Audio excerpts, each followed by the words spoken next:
थी और लोगों की मदद करती थी। गांव के लोग उसे बहुत सम्मान देते थे। एक दिन गांव में एक प्रसिद्ध ऋषि आए। उनका नाम था आनंद। ऋषि ने गांव में शांति और प्रसन्नता देखकर लीला की प्रशंसा की। उन्होंने कहा, हे लीला, तुमने इस गांव को बहुत खुशहाल बनाया है।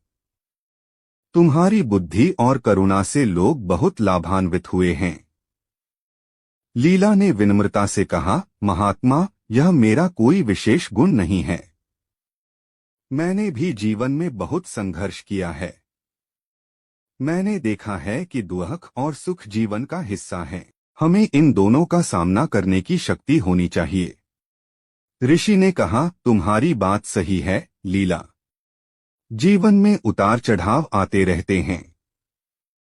महत्वपूर्ण यह है कि हम इन परिस्थितियों से कैसे निपटते हैं। हमें धैर्य और शांति बनाए रखनी चाहिए। लीला ने पूछा, महात्मा, आप जीवन में क्या सीखे हैं?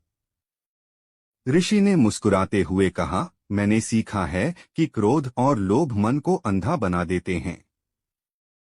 हमें इनसे दूर रहना चाहिए। हमें दूसरों की मदद करनी चाहिए और हमेशा सत्य का मार्ग अपनाना चाहिए। लीला ने कहा, महात्मा, आपकी बातें बहुत सार्थक हैं। मैं इन बातों को हमेशा याद रखूंगी। ऋषि ने कहा, लीला, याद रखो, ज्ञान केवल किताबों में नहीं मिलता है। यह जीवन के अनुभवों से भी सीखा जा सकता है। हर व्यक्ति के पास कुछ न कुछ। विक्रम एक प्रतिभाशाली युवक था। पढ़ाई में अव्वल, खेलों में दक्ष और कला में रुचि रखने वाला। लेकिन जीवन ने उसके साथ एक ऐसा खेल खेला कि वह धीरे धीरे खुद को ही भूलने लगा। सब कुछ एक दिन में ही बदल गया। एक सड़क दुर्घटना ने उसके माता पिता को छीन लिया। अकेलापन उसे घेरने लगा। घर जो कभी खुशियों का घर था, अब एक खालीपन सा लगने लगा। दोस्तों के साथ खेलने का मन नहीं करता था। पढ़ाई में मन नहीं लगता था। दुनिया से कटने लगा। दिन भर अपने कमरे में बंद रहता। खिड़की से बाहर झांकता, लेकिन दुनिया धुंधली सी दिखती। लोग आते जाते, हंसते खेलते, लेकिन उसके लिए सब कुछ बेजान सा लगता। खाने पीने में भी रुचि नहीं रही। शरीर दुर्बल होता जा रहा था। एक दिन उसके पड़ोसी ने उसे देखा। उनकी चिंता बढ़ गई। उन्होंने समझाया, विक्रम, इस तरह से जीवन व्यर्थ नहीं जाएगा। तुम्हारे माता पिता भी यही चाहते होंगे कि तुम खुश रहो। विक्रम ने सिर झुका लिया। उसे पता था कि वह गलत कर रहा है, लेकिन खुद को संभाल नहीं पा रहा था। पड़ोसी ने उसे एक पुस्तकालय में ले गए। वहां किताबों की दुनिया ने उसे एक नया रास्ता दिखाया। उसने साहित्य पढ़ना शुरू किया। कवियों की रचनाओं ने उसके मन को छुआ।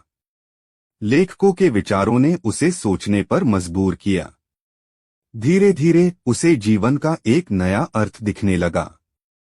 उसने महसूस किया कि वह अकेला नहीं है। दुनिया में भी ऐसे लोग हैं जिन्होंने दुख झेले हैं, लेकिन उन्होंने जीवन से हार नहीं मानी।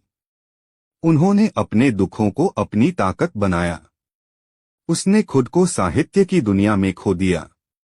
लिखना शुरू किया। अपने दुखों को शब्दों में ढालने लगा। धीरे धीरे उसके अंदर एक नई ऊर्जा का संचार हुआ। उसने सोचा, मेरे माता पिता चाहते होंगे कि मैं कुछ करूं। मैं अपने जीवन को सार्थक बनाऊं। उसने एक साहित्यिक संस्था बनाई। युवाओं को लेखन के लिए प्रोत्साहित किया।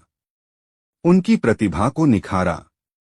धीरे धीरे वह फिर से उसी विक्रम बन गया जो कभी हुआ करता था। खुश, संतुष्ट और जीवन से जुड़ा हुआ। उसने महसूस किया कि दुख ने उसे तोड़ा नहीं, बल्कि मजबूत बनाया। एक युवक सबको धोखा देने लगा, पत्नी समझाती है। एक कहानी जो हर किसी